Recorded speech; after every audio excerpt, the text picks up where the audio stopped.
네, 안녕하십니까. 미세먼지가 정말 많은 날씨입니다. 모두들 마스크 꼭 착용하고 나가시길 바라고요. 제가 얼마 전에 몇 번에 걸쳐서 계속해서 올린 영상의 주제가 있습니다. 그게 뭐냐면 민주당 내부 상황입니다. 그리고 이재명이 아마 재판 결과에 따라서 버려질 확률이 크다라고 제가 말씀을 계속해서 드렸는데요. 민주당이 지금 상당히 복잡한 상황입니다. 최근에는 이런 아주 특징적인 움직임, 이거에 더불어서 특징적인 움직임이 더 많이 나오는 것 같습니다. 그 내용을 위주로 방송을 시작해 보겠습니다. 네, 여러분 계속해서 영상 클릭해 주시고 구독, 좋아요 좀 눌러 주시고 또 계속 후원해 주시는 분들 너무 감사드립니다. 계속해서 할 수 있는 원동력이 되고 있습니다. 네, 먼저 이 기사를 하나 보겠습니다. 이재명이가 그 여론조사가 요즘 최근에 많이 하락했죠. 민주당이 거의 모든 지역에서 하락했고 특히 호남 지역에서 정말 많이 하락했습니다. 반대로 국민의힘과 윤석열 대통령의 지지율은 모든 지역에서 모든 세대에서 거의 폭등을 했다라고 말씀드릴 수 있고, 국민의힘 지지율은 사실 국민의힘이 잘해서가 아니라 윤 대통령의 지지율이 국민의힘으로 나타나는 거죠. 그거를 알고 이 상황을 지금 보셔야 되고요. 아무튼간 확실한 건 민주당은 떨어지고 대통령과 국민의힘은 오른다. 그 차이가 점점 커지고 오차범위 밖으로 이미 벌어졌다. 그런 상황이죠. 근데 이재명이가 말씀드린 것처럼 이 여론조사 하락 이유를 분석해라 라고 이제 당 지도부한테 이제 요구를 한 거죠. 그런 상황입니다. 근데 민주당 지도부에서 뭐라고 보고를 했냐면, 이것도 웃긴데, 보수 지지층이 과표집되어서 일종의 착시 효과가 일어난 거다. 그러니까 이 설문조사를 받는 사람이 거의 다 보수다. 그래서 이게 착시 효과다. 이렇게 보고서를 올렸다고 합니다. 여러분, 지금 민주당이 이런 집단이에요. 민주당이 이런 집단입니다.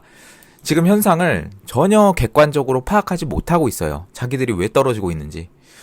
그러면 윤 대통령의 지지율이 12월 초에 7%도 안 됐습니다. 7%도 안 됐어요.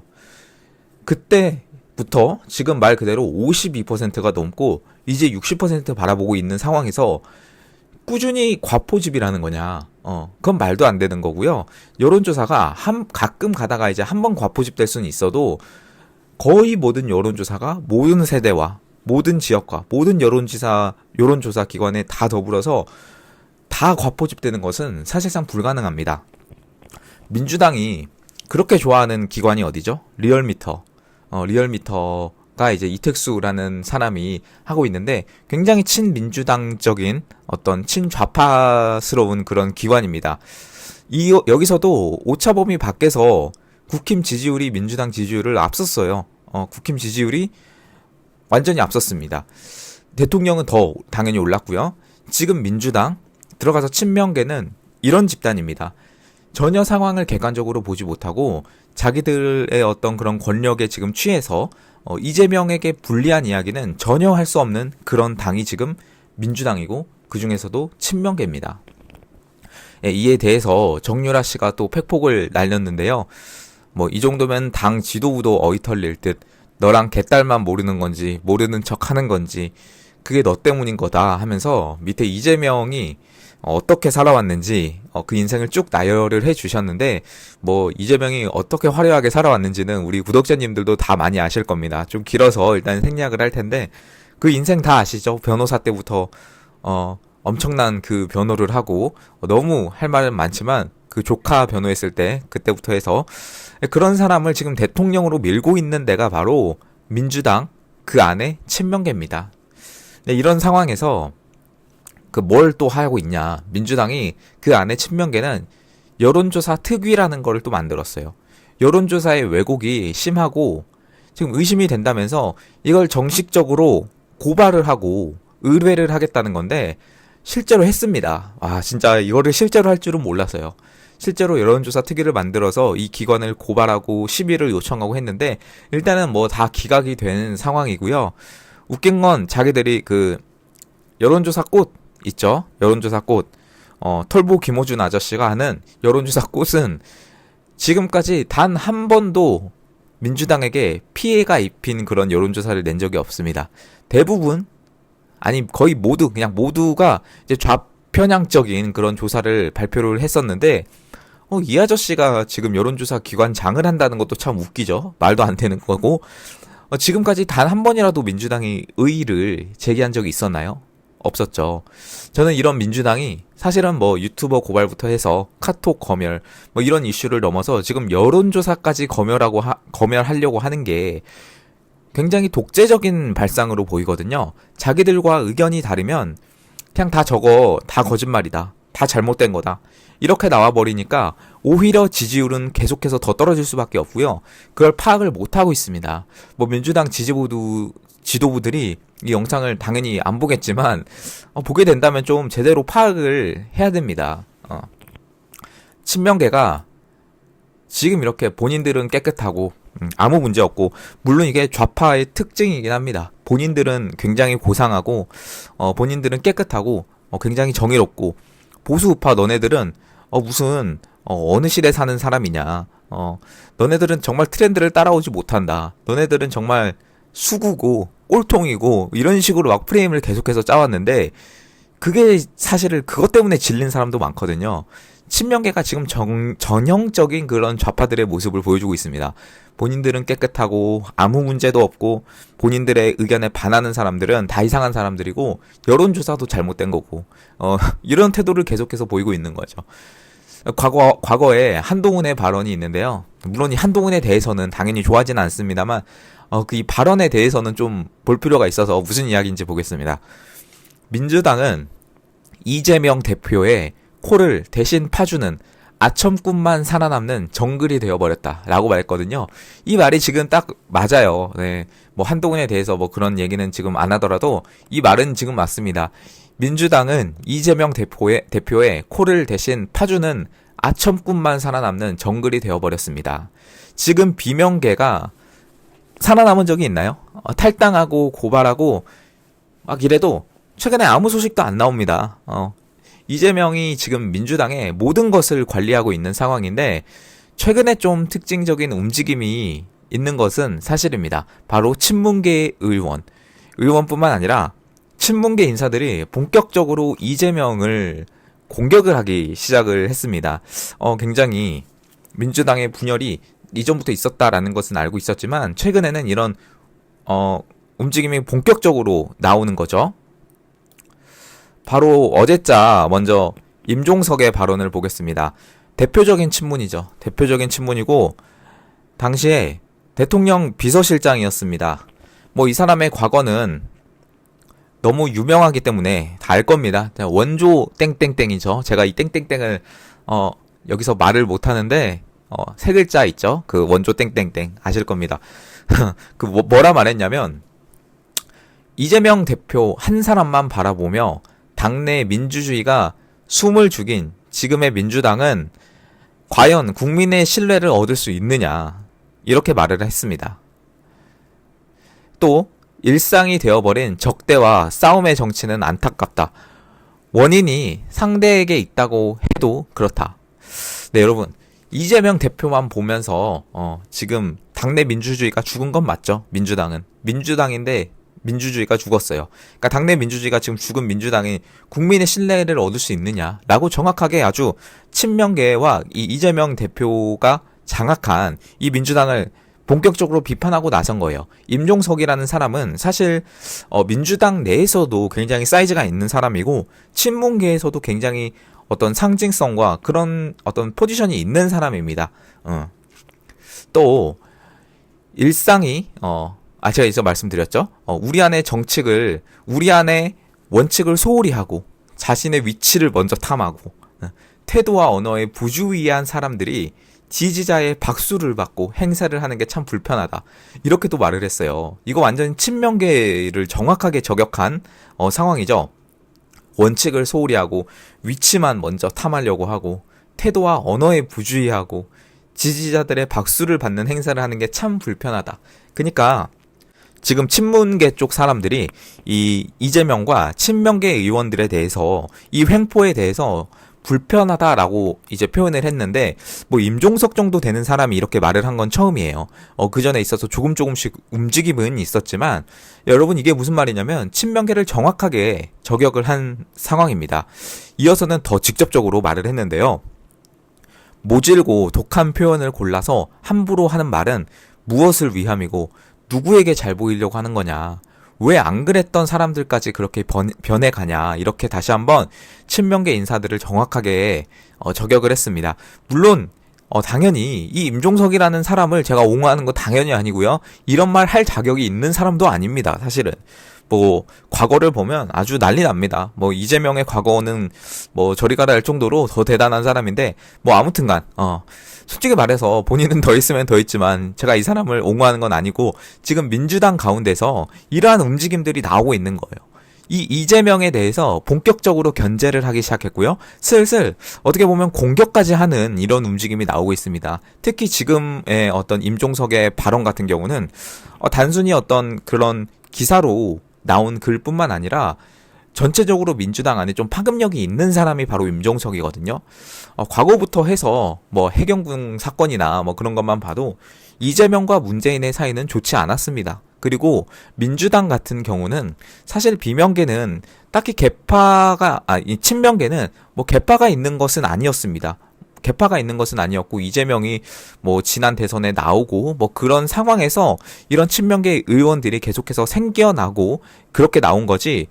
뭐 김대중, 노무현 이런 문재인 이런 뭐 굵직한 민주당의 뭐 그런 사람들과는 사실은 개파가 굉장히 적었습니다. 이재명은 그랬고요. 지금 민주당 내부만 봐도 이재명에 대한 어떤 그런 사법 리스크가 굉장히 크게 부각되고 있는 게 사실입니다. 이 민주당이 계속해서 방탄을 하고 물론 이재명을 막으려는 어떤 법안을 계속해서 내고 그러고 있음에도 불구하고 이런 움직임이 나오는 거죠. 어떤 강성 친문들은 오히려 지금 제가 봤을 때 좀 놀란 게 뭐냐면 우파 측에서 해야 될 이야기를 이재명계 민주당에게 마구 쏟아내고 있어요. 우파 측에서 해야 될 이야기. 그러니까 오히려 대통령을 옹호하고 있는 그런 모습을 오히려 그런 강성 친문 쪽에서 이용해서 이재명을 비판하고 있는 그런 움직임도 계속해서 나오고 있거든요. 정말 민주당이 얼마 못 가서 더 크게 싸움이 나지 않을까 일단은 그렇게 싶습니다. 뭐 이런 이유는 굉장히 이면에 많은데요. 대표적으로 첫 번째는 이재명으로는 정권 교체 안 된다라는 의견입니다. 아니 지금 이렇게 재판이 많고 재판이 13개, 15개인가 남았어요. 지금 이렇게 재판이 많고 또 조만간 항소심이나 2심에 대한 결과가 나올 거고요. 그리고 지금 대표적으로는 대북 송금 문제 여러분 아시죠? 제가 어제도 그 영상으로 말씀드렸는데 이거 엄청 심각한 문제거든요. 뭐 선거법 위반, 위중교사 이런 거랑은 비교가 안 되는 문제예요. 이거 우리나라 법으로만 안 끝날 수도 있습니다. 실제로. 더구나 지금 이재명 지지율 1위죠. 어떤 지지율 1위냐면 절대 뽑고 싶지 않은 사람. 절대 내가 이 사람은 내 손으로 진짜 뽑고 싶지 않다가 이재명이 아주 압도적으로 1위입니다. 이게 무슨 말이에요? 비호감도가 너무 높다는 겁니다. 비호감도도 최강인데 사법 리스크까지 있다? 친문계에서 이 상황을 가만히 두지는 않을 겁니다. 이재명은 지금 재판이 말씀드린 것처럼 정말 많은데 여러분 그 중에서 하나라도 걸리면은 피선거권 박탈이에요. 재판이 1심, 2심 그리고 대법원 이렇게 있는데 그러니까 5개의 항목에 의해서 15번을 해야 되는 거죠. 지금 그리고 계속 남고 뭐 당연히 혐의가 더 추가될 수도 있는데 이러한 상황에서 여러분 단 한 번이라도 단 한 건이라도 지금 걸리면 피선거권 박탈이라는 거예요. 안 걸리겠냐는 거죠. 상식적으로. 물론 이 위중교사 1심 무죄를 한 그 판사가 지금 굉장히 많고 지금 뭐 요즘에 계속해서 더 이게 와닿는 게 뭐냐면 윤 대통령이 담화문에서 말한 이 좌파 사법 카르텔 이 정말 심각하다라는 어떤 느낌은 옵니다만 설마 그래도 이재명이라는 사람을 지금 보내지 않으면 더 큰일 날 수가 있는 게 바로 민주당의 상황이거든요. 네. 저는 윤 대통령 돌아오면 이 사법부는 정말 지금 입법부, 사법부 어떻게 이걸 손대야 될지 수술을 어떻게 해야 될지 참 문제가 심각한 것 같습니다. 당연히 국힘도 마찬가지고요. 이 사법부 문제가 정말 심각한 것 같습니다. 두 번째, 이렇게 싸우는 이유 두 번째는 역시 내각제 세력입니다. 여러분 제가 계속해서 이 내각제에 대한 이야기를 말씀을 드리는데 많은 분들이 생각보다 내각제에 대해 관심을 안 가지는 게 좀 아쉽습니다. 지금 민주당과 민주당의 위성 정당들은 정확하게 개헌을 하려는 움직임이 있습니다. 그렇다면 국힘은 안 그러냐? 국힘은 더 합니다. 국힘은 더 하고 있어요. 여러분 지금 국민의힘이 비대위로 좀 바뀌면서 그 당대표를 누가 하냐 이런 말이 굉장히 많았는데요. 첫 번째로 누가 한다고 그 조중동에서 기사를 흘렸어요? 김무성이 한다고 기사를 흘렸죠. 그게 여러분 찌라시가 아니고요. 간복이 한 거예요. 간복이 한 거. 김무성은 뭐예요? 박근혜 탄핵을 아주 앞장서서 했던 사람이고 정확한 아주 배신자고 무엇보다 이 내각제 세력의 중추적인 역할을 하는 게 바로 김무성입니다. 김무성은 내각제를 너무나 좋아하는 사람이에요. 근데 이 상황에서 김무성을 당대표로 하려고 한다? 라는 거는 정확하게 내각제를 추진하려고 한다라는 거죠. 근데 일단은 반대가 심해서 안 됐습니다. 단순히 찌라시에 불과하다. 뭐 뻔한 패턴이죠. 그리고 넘어갔는데 그 다음에 누가 올라왔습니까? 권영세, 권성동이라는 사람이 올라왔습니다. 여러분 이 두 사람은 다시 한번 말씀드리지만 김무성 못지않은 내각제 세력이에요. 권영세 같은 경우는 최근에 헌정의 원로들과 만나서 내각제 이거 해야 된다라고 개헌의 필요성을 이야기했고, 그리고 권성동은 정확히 말했습니다. 설 전에 개헌하려고 하는 그런 움직임을 보이겠다. 근데 이렇게 하려고 발의를 하려고 하면 이제 국민의힘은 108석이기 때문에 단독으로 발의를 못 합니다. 개헌을 하려는 그런 발의는 그러니까 150명이 필요해요. 그래서 민주당의 도움이 필요한 건데 지금 재밌는 게 뭐냐면 민주당이 그래서 왜 분열이 났냐 하면 민주당은 내각제를 원해요. 민주당 자체는. 근데 재밌는 건 이재명은 내각제를 원하지 않습니다. 왜? 얘는 지가 다음 대통령이 될 줄 알아요. 본인이 다음 대통령이 될 거라고 생각을 합니다. 그래서 대통령제의 유지를 누구보다 바라는 사람은 아이러니하게도 지금 이재명인 거죠. 국민의힘이 아니라. 그래서 여러분 제 영상을 보신 분들은 아실 거예요. 그 민주당과 이재명이 갈등이 일어날 수밖에 없는 이유. 지금 바라보고 있는 이 상황이 너무나 다릅니다. 이재명이 대통령이 되기를 바라고요. 민주당은 이재명 대통령 되는 거에는 딱히 관심이 없습니다. 지금 개헌을 하길 바랍니다. 개헌을 해서 내각제 세상을 만들기를 민주당은 아주 바라고요. 이 문재인계는 아주 바랍니다. 사실 문재인 때도 이 내각제 개헌을 하려는 움직임이 너무나 많았는데 이것이 국민의 반대 여론이 당시에도 엄청나게 컸습니다. 여러분 내각제 되면 우리나라 망합니다. 지금 발의를 국민의힘에서 하려고 해요. 민주당이 아니라 국민의힘에서 하려고 합니다. 지금 딜 친 것 같아요. 제가 볼 땐 국민의힘이랑 민주당이랑 딜을 한 것 같아요. 뭐 그런 세부적인 내용은 당연히 알 수가 없지만 국민의힘에서 먼저 이 내각제 개헌을 하자. 물론 내각제라고 정확하게 말은 안 합니다. 계속 빙빙 돌려서 말합니다. 정확한 개헌이 필요하고 지금 대통령을 계속해서 탄핵해야 되니까 자기들끼리 오히려 이런 내각을 갈아치울 수 있는 평생 해먹을 수 있는 내각제를 하자라는 겁니다. 국민의힘에서 발의를 못하니까 민주당의 힘을 빌려서 발의를 해서 통과까지 시키자라는 게 이제 국민의힘의 계획입니다. 근데 지금 민주당도 눈치를 보는 게 뭐냐면 당은 이재명이 꽉 잡고 있고 이재명은 대통령제를 원하는데 민주당의 속내는 개헌이기 때문에 지금 이러한 국민의힘에 동조를 해버리면 오히려 자기가 비명계로 찍혀서 좀 떨어질 수 있지 않을까. 아마도 이렇게 생각을 하는 것 같은데요. 여러분 본격적으로 민주당이 분열하기 시작할 때는 이러한 개헌의 움직임이 더 드러날 때라고 생각을 합니다. 여러분 근데 그게 얼마 남지 않았습니다. 제가 뭐 지난번 올려준 영상에서도 국민의힘이 설 전에 이런 거를 발의하겠다라고 지금 말을 했거든요. 여러분 지금 설 전주입니다. 설 전주고 민주당은 앞으로 더 폭주할 거예요. 왜? 지금 말씀드렸다시피 이재명은 너무 급합니다. 이재명은 너무 급한 사람이 지금 이재명이고 이재명은 국민의힘과도 싸워야 되겠지만 어떻게 보면 민주당과도 싸워야 되는 그런 입장이에요. 윤 대통령과도 싸워야 되겠지만 지금 국민과도 싸워야 되는 게 이재명입니다. 이재명은 제가 볼 땐 올해는 가지 못할 것 같습니다. 오래 가지 못할 것 같은데 과연 그 자리를 대체하는 사람이 다시 한번 친명계가 될지 아니면 제가 말씀드린 앞에서 이재명을 계속해서 비판해 왔던 친문계가 될지, 그거는 이제 아무도 모르는 그런 상황일 것 같고요.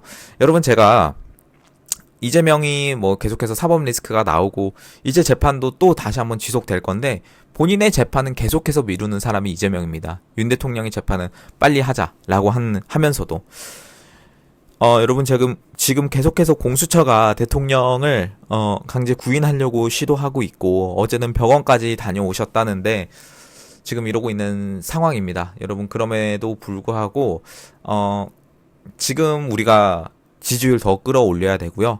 지지율 더 끌어올려야 되고, 지금 저는 솔직히 말씀드리면 헌법재판소도 못 믿겠습니다. 이 사법 카르텔이 너무 심한 것 같아요. 물론 못 믿겠지만 당연히 지금 문제가 되는 재판관들 몇 명 있죠. 제가 이름은 더 다음 영상에서 또 말씀을 드릴 텐데, 이 상황에서 여러분, 우리가 할 수 있는 거를 해야 됩니다. 지지율 계속 올려주시고, 여러분 우파 유튜버들도 좀 도와주시고, 지금 상당히 힘든 상황인 건 여러분도 많이 아실 거예요. 그리고 뭐 아스팔트도 나가고 있지만 좀 많이 분열이 된 건 사실입니다. 근데 그럼에도 불구하고 우리가 대통령의 메시지는 분열되지 마라, 이거였거든요. 그러니까 조금만 더 도와주시고, 지금 이러한 그 이면적인 사실을 여러분 아셔야 됩니다. 아셔야 됩니다. 네. 여러분, 일단 이런 상황이고요. 네, 구독과 좋아요 좀 부탁드리고, 후원을 해주신 분들 너무 감사드리고, 계속해서 할 수 있는 원동력 되고 있습니다. 네, 민주당의 내부는 조금 더 보고, 또 더 특징적인 이야기가 나오면 더 전해드리도록 하겠습니다. 지금 상황은 풍전등화와 같은 상황입니다. 네, 감사합니다. 오늘 방송 마치겠습니다.